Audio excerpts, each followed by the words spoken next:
Um estudo científico divulgado hoje mostrou as características da transmissão do coronavírus no Brasil no início da pandemia. A pesquisa revela que cada infectado passou o vírus para outras 3 pessoas, um índice maior que países como Espanha e Itália, por exemplo. O estudo A Covid-19 no Brasil foi publicado em uma das revistas do grupo Nature, um dos mais respeitados do mundo. Os cientistas constataram, por exemplo, que a taxa de transmissão do Brasil no início da pandemia foi de 3,1, ou seja, cada infectado transmitiu o novo coronavírus para mais de 3 pessoas. O índice é maior que o de países como Espanha, Itália e Reino Unido, que tiveram taxas entre 2 e 3, quando o recomendado para frear a curva de contágio é um patamar abaixo de 1. Outro dado que o estudo mostra é que entre os casos importados de brasileiros que viajaram de fora, 28% viajaram aos Estados Unidos e 24% à Itália. A pesquisa contou com mais de 40 profissionais de 28 entidades, como a Universidade de São Paulo, a Universidade de Oxford e o Imperial College de Londres.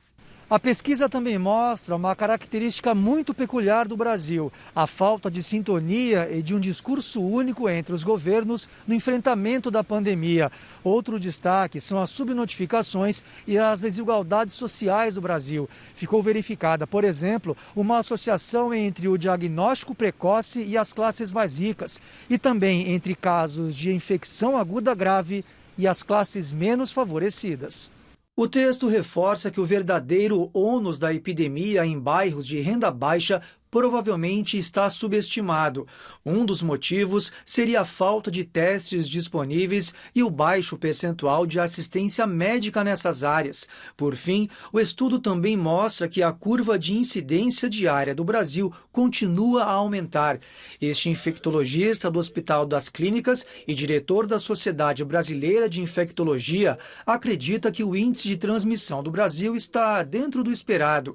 Ele explica que o país vive a manutenção do chamado platô, período em que os casos e mortes se estabilizam, e que não é possível prever exatamente mais quanto tempo ficaremos nesse patamar. A manutenção do platô, ela vai depender da circulação viral.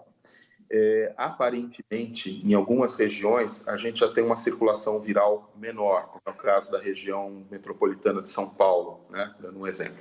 Vai depender também da presença de anticorpos ou de imunidade celular, ou seja, menos pessoas suscetíveis à infecção.